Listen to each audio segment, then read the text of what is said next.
দুর্নীতি নিয়ে সংবাদ প্রকাশ করলে হয়রানি হতে হয়, অভিযোগ সম্পাদকদের গণমাধ্যমকে শৃঙ্খলায় আনা হবে, জানিয়েছেন তথ্য প্রতিমন্ত্রী। কাল থেকে বৃষ্টির আভাস, খুলছে স্কুল কলেজ, শিক্ষা প্রতিষ্ঠান যথেচ্ছা বন্ধ খোলার অবসান দাবি, শিক্ষার্থীদের আর গিনিপিগ না বানানোর মিনতি। সরকারের নিপীড়নেই ভোট বিমুখ বিরোধী দল, নির্বাচন এখন নির্বাসনে, বলছেন বিশিষ্টজনেরা। উপজেলায় পক্ষপাতিত্ব না করার নির্দেশ কমিশনার রাশেদার। দেখছিলেন বিআরবি কেবল সংবাদ শিরোনাম, এবার বিস্তারিত। তথ্য সম্প্রচার প্রতিমন্ত্রী মোহাম্মদ আলী আরাফাত বলেছেন, গণমাধ্যম যত মুক্ত হবে, তার স্বাধীনতার চর্চা করবে, ততই গুজব অপপ্রচার রোধ হবে। সরকার সকল গঠনমূলক সমালোচনাকে স্বাগত জানায়, পাশাপাশি সঠিক তথ্য দিয়ে প্রতিবেদন করলে পূর্ণ সহায়তা দেওয়া হবে বলেও জানান তিনি। এদিকে সম্পাদক পরিষদের নেতারা বলছেন, স্বাধীন গণমাধ্যমকে প্রভাবিত করতে 9টি আইন আছে, কিন্তু একটা অন্তত সহায়ক করার আহ্বান জানান তারা। আহমেদ সরোয়ারের রিপোর্ট। বিশ্ব মুক্ত গণমাধ্যম দিবস উপলক্ষে শনিবার জাতীয় প্রেস ক্লাবে আলোচনার আয়োজন করে সম্পাদক পরিষদ। গ্রহের জন্য গণমাধ্যম, পরিবেশগত সংকট মোকাবেলায় সাংবাদিকতা নিয়ে এই আলোচনায় সম্পাদক পরিষদ নেতারা বলেন, দেশে দিন দিন দুর্নীতি বাড়ছে, এ নিয়ে সংবাদ প্রকাশ করতে গেলে হয়রানির শিকার হতে হয়। পরিবেশ নিয়ে যে মিডিয়া কাজ করবে, মিডিয়া কি কাজ করবে? ঢাকার চারপাশে জমি ভরাটগুলো কারা করেছে তা নিয়ে নিজের মিডিয়া করতে পারবে? গার্মেন্টস শিল্পের যে পরিবেশ ধ্বংস, সেটা কি মিডিয়া যে মিডিয়ার মালিকরা, গার্মেন্টসের মালিক, তারা করতে পারবে? পারবে না। এবং আমাদের জন্য বড় চ্যালেঞ্জ হচ্ছে এই মুহূর্তে, মানে মিডিয়াকে যদি তার আজকে এই পরিবেশ দিবসের ফোকাস নিয়ে কাজ করতে হয়, তার প্রধান প্রতিবন্ধকতা তার মালিকানা। কয়েকদিন আগে সংবাদ আমার ট্রেড ইউনিয়নের নেতারা আমার সাথে বসলো যে আপনি 10ম নবম মজবুত বাস্তবায়ন করেন, এটা করেন। আমি সব করব, আপনি আমার পত্রিকাটা নেন, চালান, আর মাসে 50 লাখ টাকা দেব আমি। কেন? কারণ আমি যে সংবাদ পাঠক চায় সেই সংবাদ আমি প্রকাশ করতে পারি না, যার জন্য পত্রিকা অ্যাড আসে না, আর অ্যাড না আসলে আমি টাকা দেবো কিছু। ডিএসএ হতে চলে গেছে, কিন্তু স্ট্যাটিউট বুকসে এখনো 9টি আইন আছে যারা ডাইরেক্টলি এবং ইনডাইরেক্টলি স্বাধীন সাংবাদিকতাকে প্রত্যক্ষভাবে এবং পরোক্ষভাবে প্রভাবান্বিত করে এবং বেসিক্যালি নেগেটিভ। অনেক আইন আছে, সবগুলোই হচ্ছে অপ্রেসিভ, কোনটা করতে পারবে না, সহায়ক কোনো আইন নাই।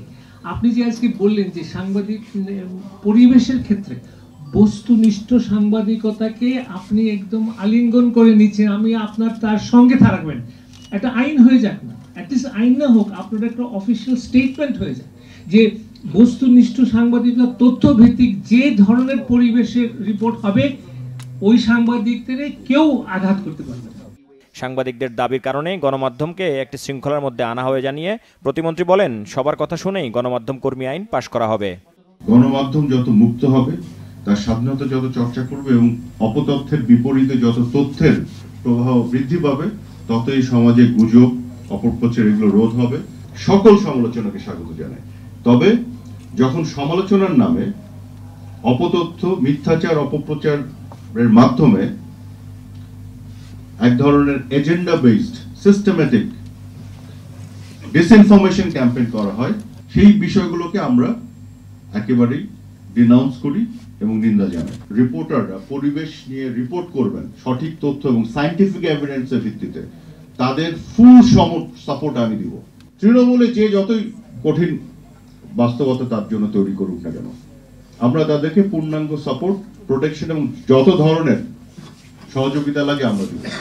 একই দিবস উপলক্ষে পরে জাতীয় প্রেস ক্লাব আয়োজিত আলোচনায়ও যোগ দেন প্রতিমন্ত্রী। আহমেদ সরোয়ার, বাংলা ভিশন, ঢাকা। ঢাকার কোথাও কোথাও আজ আবার বৃষ্টি হতে পারে জানিয়েছে আবহাওয়া অধিদপ্তর। আর কাল থেকে টানা 11 তারিখ পর্যন্ত থেমে থেমে সারা দেশে বৃষ্টির কথা বলছে সংস্থাটি। এ সময় কোথাও কোথাও বজ্র ও শিলাবৃষ্টির শঙ্কাও করছে তারা। এদিকে আজও রাজধানীতে ভ্যাপসা গরমে অতিষ্ঠ জনজীবন। রিকশাচালক শাফিন আহমেদ যেন ক্লান্ত পথচারীর বাস্তব প্রতিচ্ছবি। রোদের তাপ আর ভ্যাপসা গরমে নাকাল যখন রাজধানীবাসী, তখন একটু গলা ভিজিয়ে নিতে রাস্তার ধারের পাইপ থেকেই পানি পানের চেষ্টা রহিম শেখের। কিছুটা স্বস্তির আশায় শীতল পরশ পেতে মুখ ভিজিয়ে নিচ্ছেন আহাদ আলীর মতো অনেকেই। খুব গরম লাগে, লেগে একটু হাত পা ধুলাম, তাহলে শরীরটা ঠান্ডা পেলাম, এই জন্য পানিটা ব্যবহার করলাম। তাপমাত্রা কালকের তো আজকে একটু কম আছে আর কি, অনেকটা সামনে মনে হয় বৃষ্টি আবো। 100 টাকা ভাড়া মারলে শরীর ক্লান্ত হয়ে যায়, তারপর মনে করেন যে বিশ্রাম নিতে গাছতলায় অথবা কিন্তু শ্যামা জায়গায় বসে রেস্ট নিতে। আবহাওয়া অফিস বলছে কমতে শুরু করেছে তীব্র তাপপ্রবাহ। ঢাকায় আবার বৃষ্টির সুখবর দিল তারা। ঢাকায় আমরা বলেছি আজকে 1 থেকে 2 জায়গায় বৃষ্টি হতে পারে ঢাকার আকাশে এবং বাংলাদেশের আকাশে। এখন পশ্চিম দিক থেকে মেঘমালা আসা শুরু করেছে, সুতরাং সোলার ইনসুলেশনের পরিমাণ কমে যাবে, বিদ্যমান তাপপ্রবাহের যে তীব্রতা তা কমে যাবে। তবে আমাদেরকে এই ঢাকায় আজকের রাতের দিকে 30% বৃষ্টিপাতের সম্ভাবনা রয়েছে। শুধু ঢাকা নয়, কাল থেকে সারা দেশে বৃষ্টি শুরু হতে পারে, আর তা টানা চলতে পারে 11 মে পর্যন্ত। 5 তারিখ থেকে 11 তারিখ পর্যন্ত প্রায় প্রত্যেক দিন বৃষ্টিপাত হবে এবং তার আওতাধীন এরিয়াও বৃদ্ধি পেতে থাকবে। এই বৃষ্টিপাতের সাথে থাকবে দমকা বাতাস এবং ঝোড়ো হাওয়া, কখনো কখনো বজ্রপাত এবং শিলাবৃষ্টি হওয়ার সম্ভাবনা রয়েছে। সুতরাং এই পরিস্থিতিতে যদিও গরমের তীব্রতা কমে যাবে, স্বস্তি ফিরে আসবে। 11 তারিখ পর্যন্ত তুমুল বজ্রপাতের শঙ্কা করছে আবহাওয়া অধিদপ্তর। এ সময় 1090-তে কল করে পূর্বাভাস জানা যাবে। বজ্রঝড়জনিত সতর্কবার্তা, সাইক্লোনজনিত সতর্কবার্তা। মামুন আব্দুল্লাহ, বাংলা ভিশন, ঢাকা। দফায় দফায় শিক্ষা প্রতিষ্ঠান বন্ধ ও খোলার সিদ্ধান্ত বদলানোকে মন্ত্রণালয়ের অদক্ষতা বলছেন শিক্ষক নেতা সহ সংশ্লিষ্টরা। সাবেক শিক্ষা সচিব এনআই খানের মতে প্রাকৃতিক দুর্যোগের কারণে স্কুল কলেজ বন্ধের এখতিয়ার শিক্ষকদের হাতেই থাকা উচিত। এদিকে অভিভাবকদের মিনতি, শিক্ষার্থীদের যেন আর গিনিপিগ না বানানো হয়। এদিকে পূর্ব ঘোষণা অনুযায়ী কাল খুলছে সব স্কুল কলেজ। বিস্তারিত ফরুক বাবু রিপোর্টে। হীরক রাজার দেশের উদয়ন পণ্ডিতের মতো করে বললে পাঠশালা খুলবেই, রাজনীতিকের মতো বললে এ নিয়ে রাজনীতির কিছু নেই। জীবনের মানচিত্রে সাপ লুডু আলো আধার চিনিয়ে দেয় অক্ষর জীবনের পাঠশালা। অক্ষরের লেখা জীবনে আসে না অন্ধকার, তাই তো বিশ্বজোড়া পাঠশালা মোড়, সবার আমি ছাত্র, নানানভাবে নতুন জিনিস শিখছি দিবারাত্র। কবি ছাত্রই রয়ে গেলেন, বাদবাকিরা হয়ে গেলেন পণ্ডিত। কবির শেখার শেষ হলো না, কিন্তু স্বল্প জ্ঞানে দিগ্বিজয়ী পাণ্ডিত্য পথে ঘাটে। এর পরিণামে দেশের শিক্ষা ব্যবস্থায় ক্ষণে ক্ষণে সিদ্ধান্তের সার্কাস।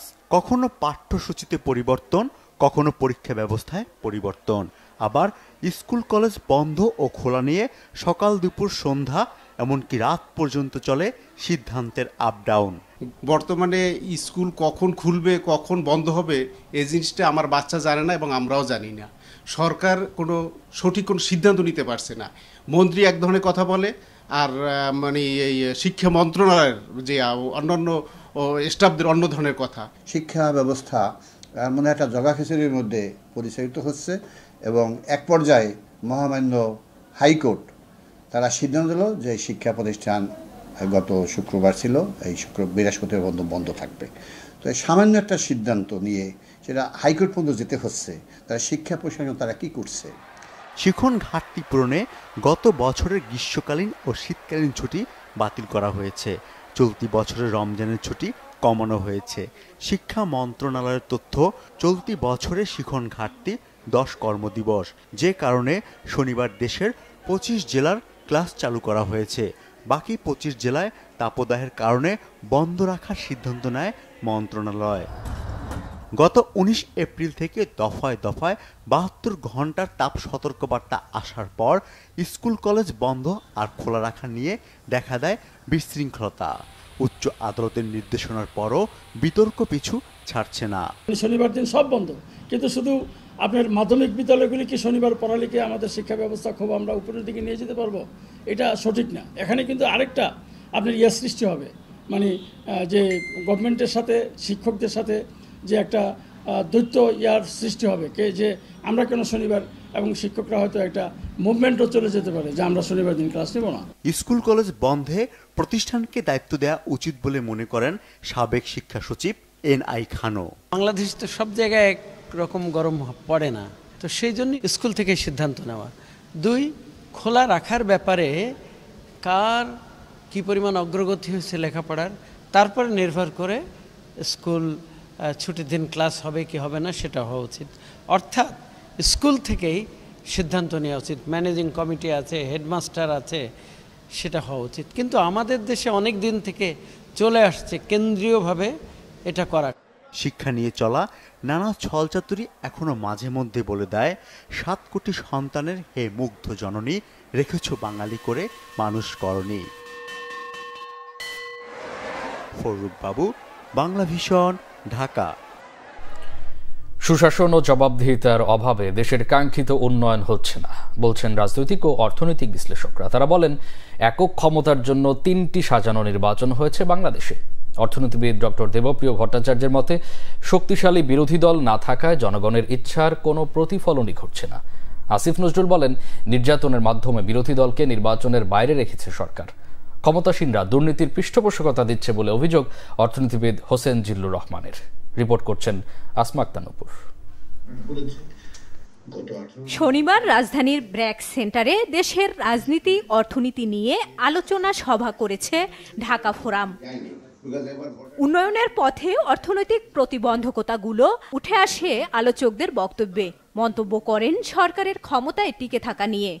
এবং বিশেষ করে আপনি যদি দেখেন পুলিশ এবং র্যাব এবং অন্যান্য ধরনের আইন শৃঙ্খলা বাহিনীর আচরণ, তাহলে আপনি বুঝতে পারবেন যে তারা আসলে ইনার সার্কেলের বলে মনে করেন এবং তাদের মনে করার যথেষ্ট কারণ আছে। তার কারণ গত নির্বাচনগুলোতে, আসলে কথিত নির্বাচনগুলোতে ক্ষমতাসীনদের ক্ষমতায় টিকিয়ে রাখার প্রক্রিয়াটা তারাই করেছে। ক্ষমতার ভিত্তি পলিটিক্যাল সায়েন্সের ফান্ডামেন্টাল জিনিসের মধ্যে যে জিনিসটা আছে, যারা আপনাকে ক্ষমতায় পাঠায় বা ক্ষমতায় সমর্থন করে, তারাই কিন্তু আপনাকে ক্ষমতা থেকে নামায়।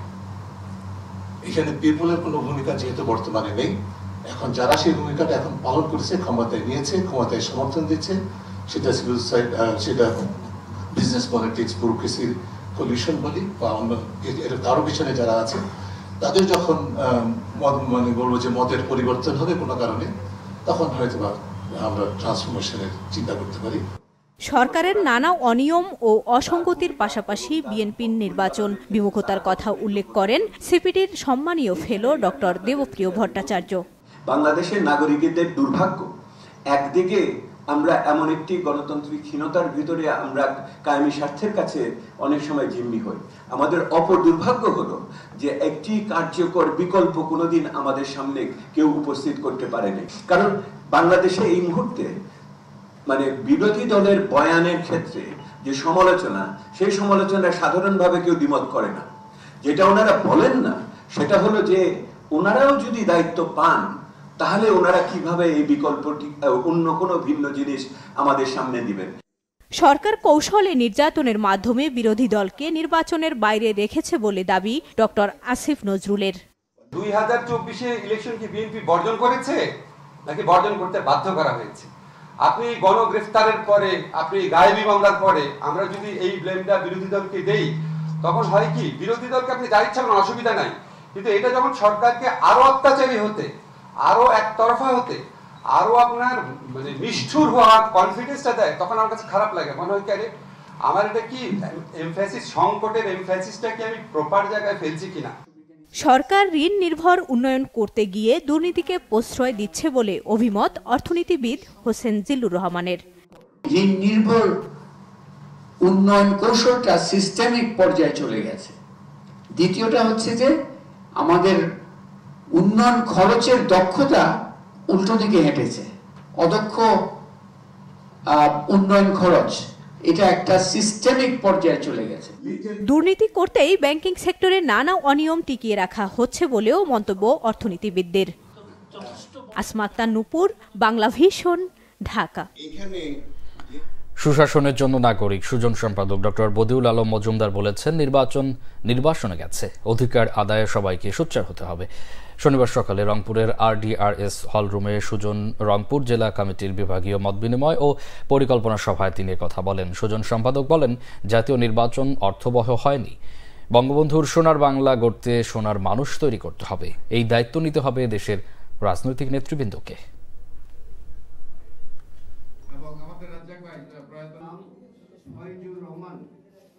আমাদের নির্বাচনে চলে গিয়েছে দুর্ভাগ্যবশত। এই অবস্থা থেকে পরিত্রাণ পেতে হলে আমাদের রাজনীতিবিদদেরকে তাদেরকে চিন্তা করতে হবে যে তারা জাতিকে কোথায় নিয়ে যেতে চায়,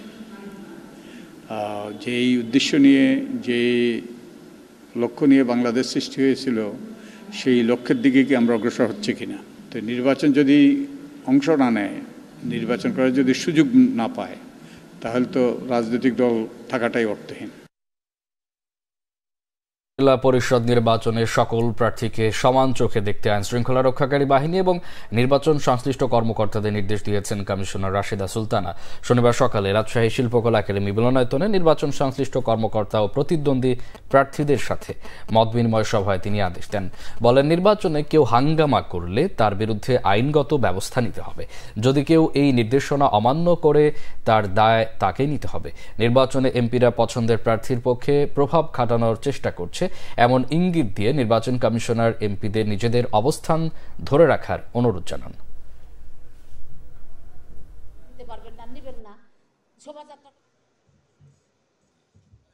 আপনারা সব প্রার্থীকে সমান চোখে দেখবেন, নিরপেক্ষতার সাথে দেখবেন। যে হাঙ্গামা করবে তার বিরুদ্ধে আইনগত ব্যবস্থা নেবেন। এটাই আমাদের নির্দেশনা, কমিশনের এটাই নির্দেশনা, এবং ওনারা এই নির্দেশনায় প্রতিপালন করবেন। যদি ওনারা এই নির্দেশনা প্রতিপালন না করবেন না, যিনি করবেন না তিনি তার দায় বহন করবেন।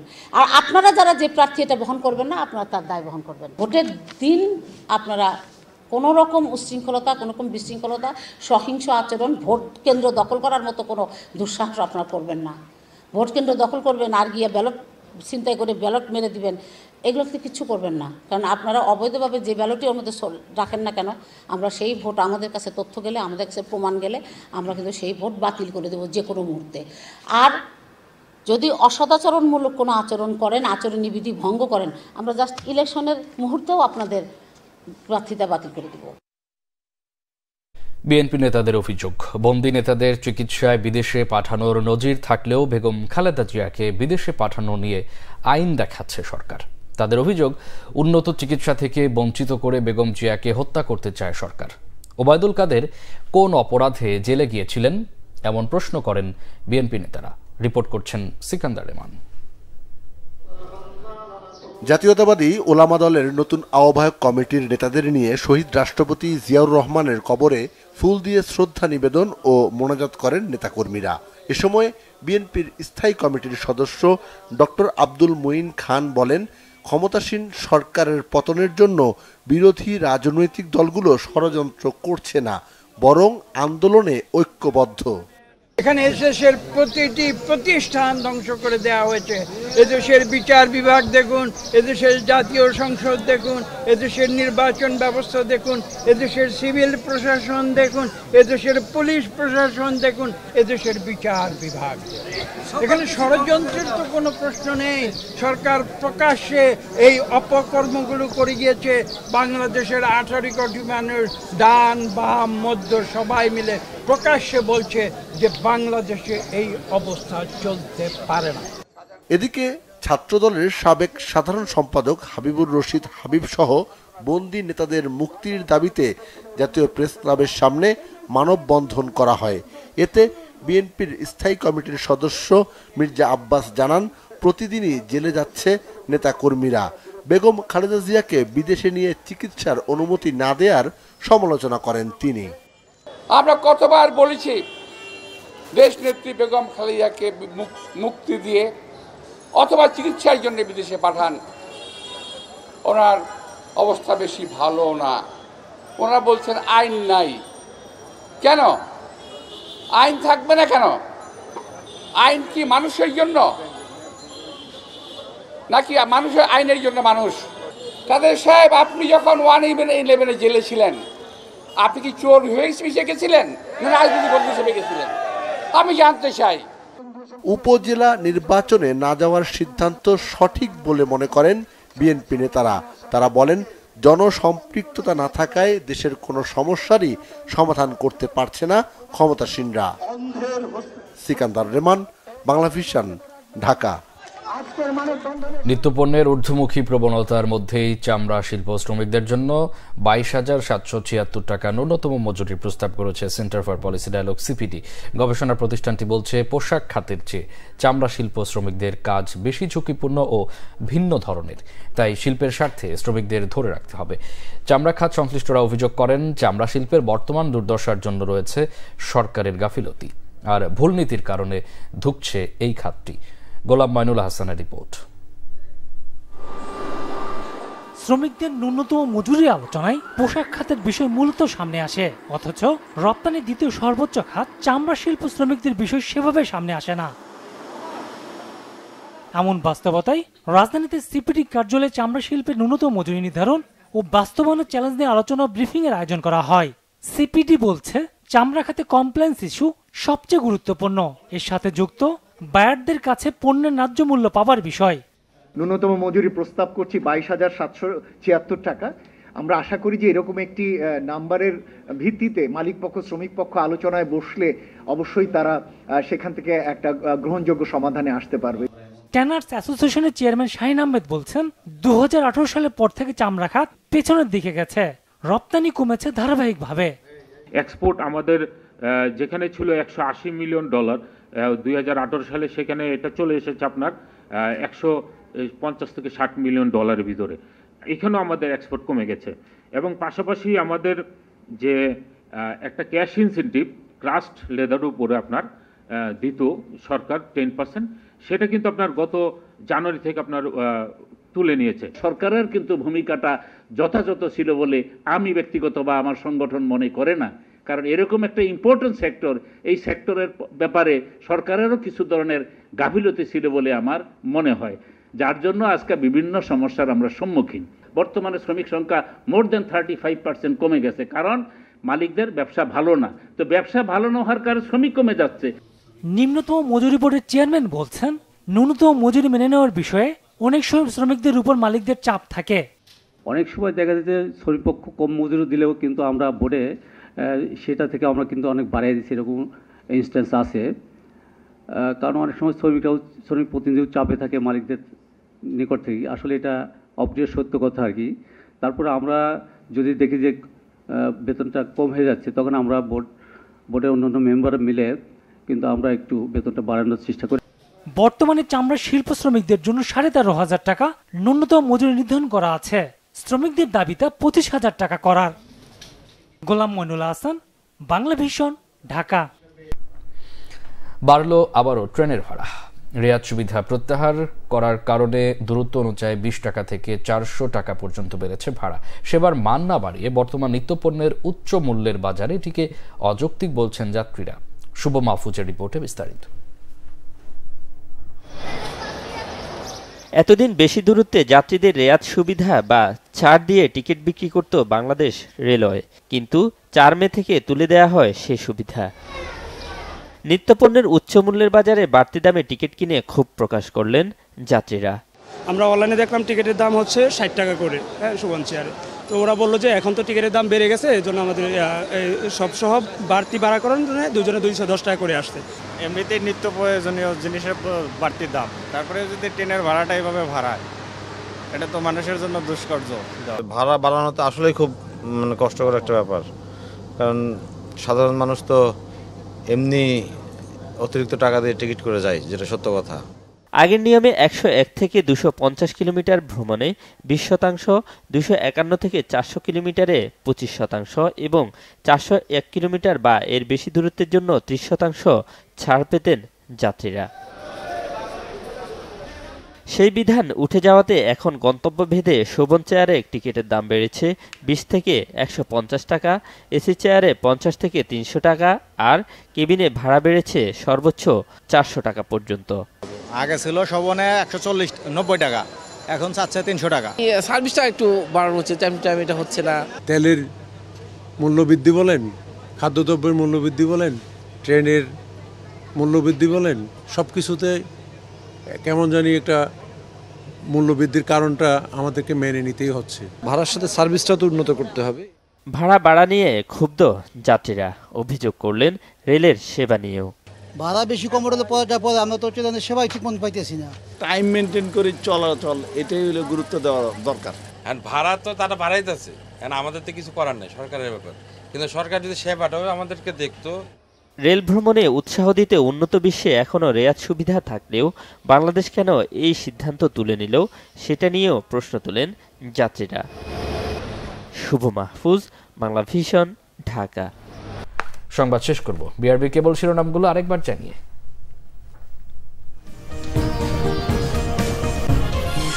দুর্নীতি নিয়ে সংবাদ প্রকাশ করলে হয়রানি হতে হয়, অভিযোগ সম্পাদকদের গণমাধ্যমকে শৃঙ্খলায় আনা হবে জানিয়েছেন তথ্য প্রতিমন্ত্রী। কাল থেকে বৃষ্টির আভাস, খুলছে স্কুল কলেজ, শিক্ষা প্রতিষ্ঠান যথেচ্ছা বন্ধ খোলার অবসান দাবি, শিক্ষার্থীদের আর গিনিপিগ না বানানোর মিনতি। সরকারের নিপীড়নেই ভোট বিমুখ বিরোধী দল, নির্বাচন এখন নির্বাসনে বলছেন বিশিষ্টজনেরা, উপজেলায় পক্ষপাতিত্ব না করার নির্দেশ কমিশনার রাশেদা। এই ছিল এখনকার মতো, পরে সংবাদ রাত 10:30টায়, এর আগে 9টায় নিউজ 20। এছাড়া বাংলা ভিশন সংবাদ ও সংবাদ সংশ্লিষ্ট অনুষ্ঠান দেখতে ভিজিট করুন www.bvnews24.com ও facebook.com/banglavisionnews এবং সাবস্ক্রাইব করুন youtube.com/banglavisionnews। এতক্ষণ সাথে থাকায় অসংখ্য ধন্যবাদ।